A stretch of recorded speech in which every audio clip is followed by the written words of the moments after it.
well, don't bring that up. All right, we're good to go? Yep. Okay, so this is the hardest question. Well, can you guys just say your name and spell it? Just make sure that we get it right. Father Cole Webster, Colewebster. And Father Bryan Zielenieski, Bryanzieleniieski. All right, so, you guys were at this party, this gathering, whatever you want to call it, and what was your,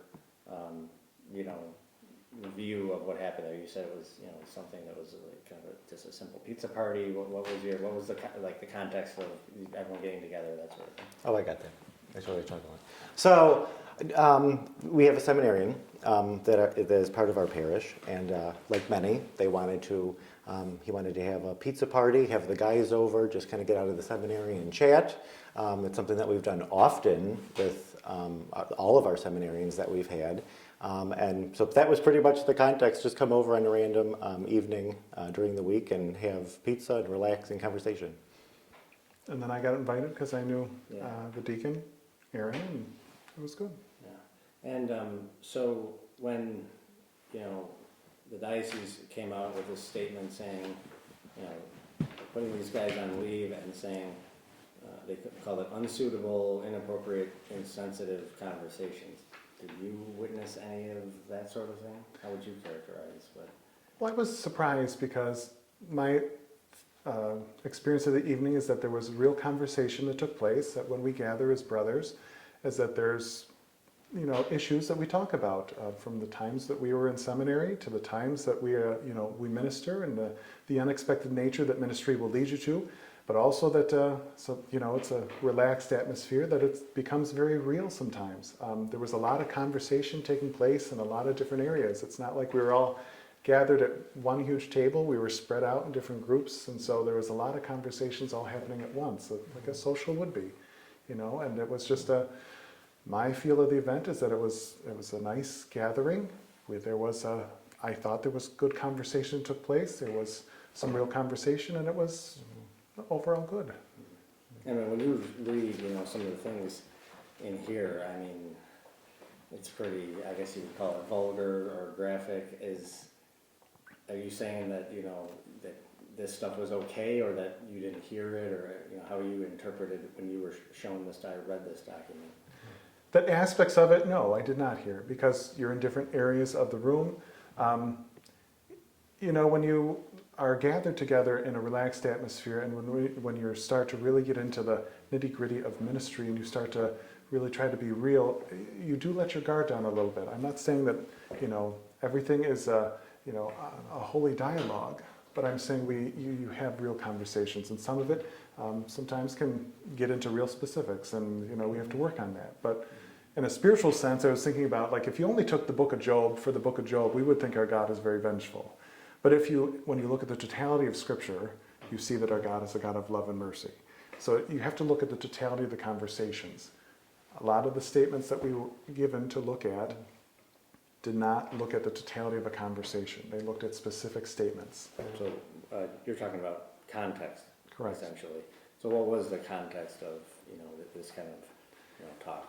Well, in the one instance, the seminarians oftentimes in going through the formation process, having been recently ordained, having been a seminarian, I know formation could be difficult, the academics could be difficult, and it's kind of all-consuming, and they were expressing, some of their frustrations, and then some of the priests expressed some of the frustrations that they had in the seminary and had to face. Some guys took offense to that, but they were really just trying to be like, this is some of the things that we went through, and the guys didn't. But ultimately, I think it's important to say that, these were not our conversations. It's really not fair for us to comment on those specific stories. We were there, we heard some things here, there, because all the different conversations that were happening, Yeah, it was trying to be encouraging, though, Right, everything was trying to be encouraging. That's how I viewed it when I was there too. When you talk about, before we started talking, you were saying that some of this was sort of like, I guess you would call it war stories, like, this is what went on in the seminary when I was a priest way back when. Is that was that your understanding of some of this stuff? It was. I mean, each of us have different experiences of seminary as you go through it. And so you share your stories of, you know, when you go to college and when you go to seminary and what that's like, and it changes over the years, you know, and we always hope it's for the better and improves and continues to improve, but everybody has their story to tell. And that's what we were doing, is sharing some stories. Does this stuff, when you read it, I mean, does it make your skin crawl, or does it, you know, does it make you think, geez, what kind of, you know, things are we talking about here? Do you think it's appropriate for, you know, a person, a priest, to be, you know, talking about this kind of stuff? Well, a lot of the stuff in the, you know, having read the report, you know, in which I preached on this past weekend, I denied ever even hearing. You know, and some of it, like I just don't even understand, you know, how they could have maybe interpreted things that are in there. For instance, you know, I like your hair. That report says that, you know, they considered that as grooming. You know, let's sit down and pray together. It was getting later. They were supposed to be going back to the seminary. You know, some guys were going to go off because it was getting late and pray on their own. And we're, no, let's all come together and we'll say compline together, which we did do. That report says that they felt forced to stay and fed drinks. That was not the case. So, I mean, you know, there's going to be people out there who are going to look at this and say, geez, you know, what kind of stuff is happening in our seminary in this diocese? And what would you say to that?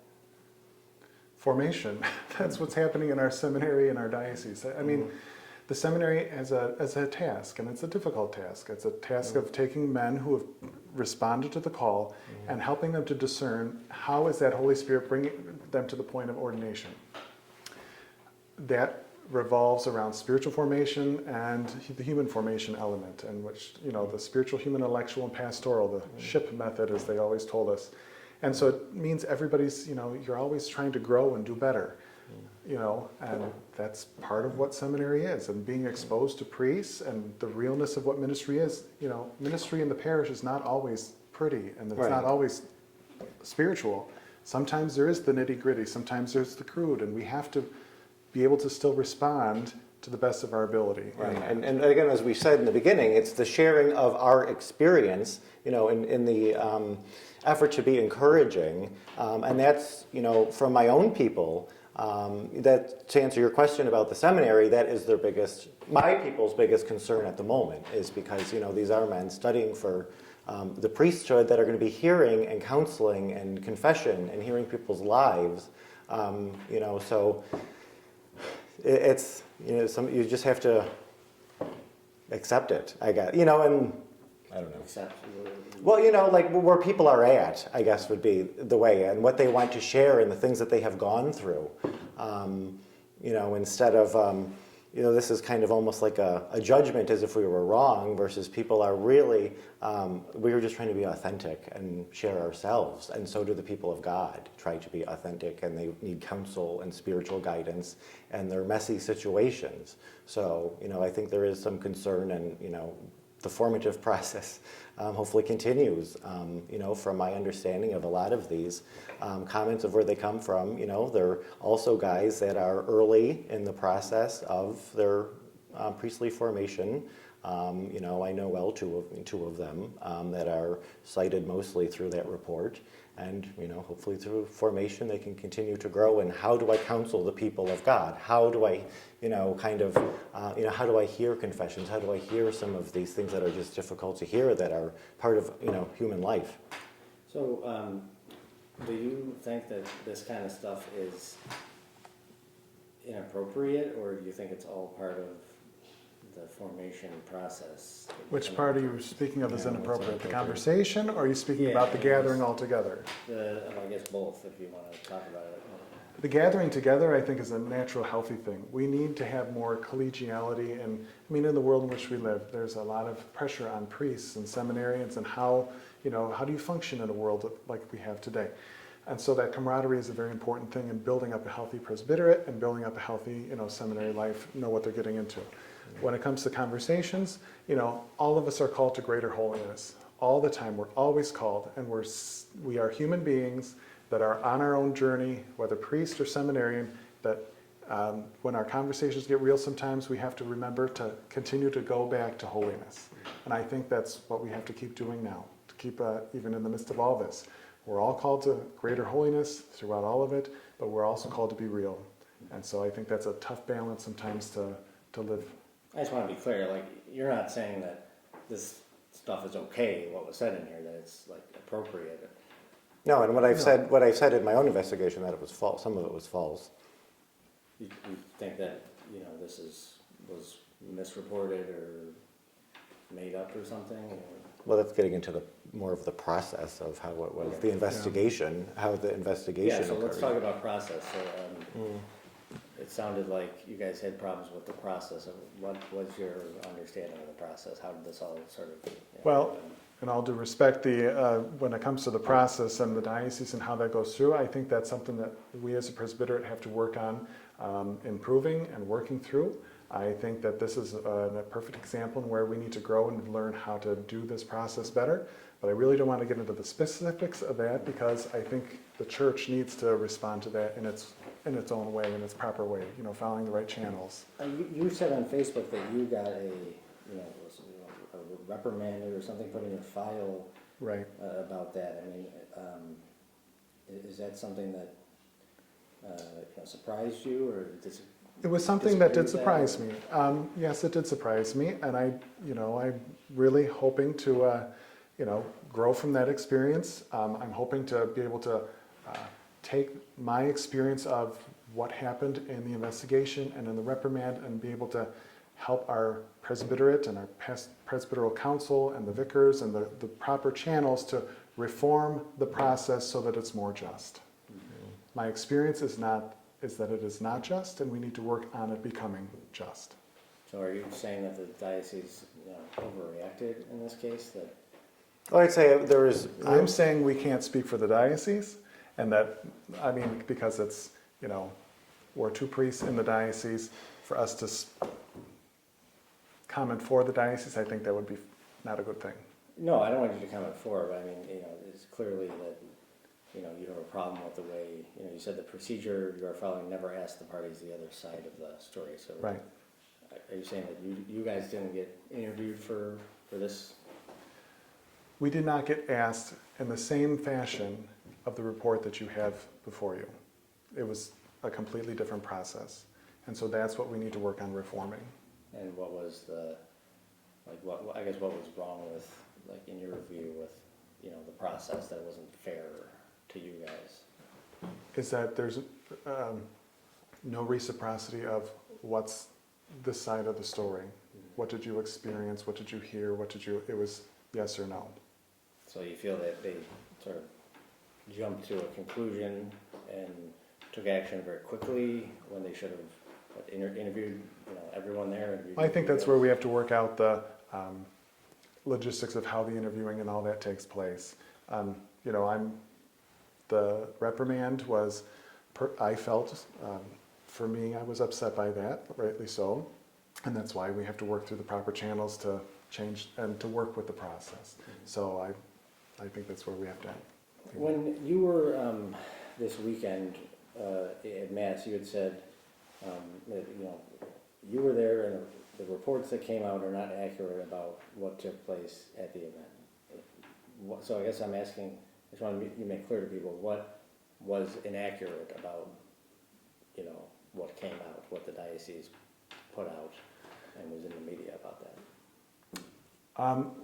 Well, the report that you have in front of you, that there's the statements that were made, and when those statements are released out of context, they look completely different. And we have to work on that because when things are placed in a story and trying to be in a fraternal story, like encouraging, believe it or not, some of those statements actually were meant to be encouraging to people, like priesthood is worth it.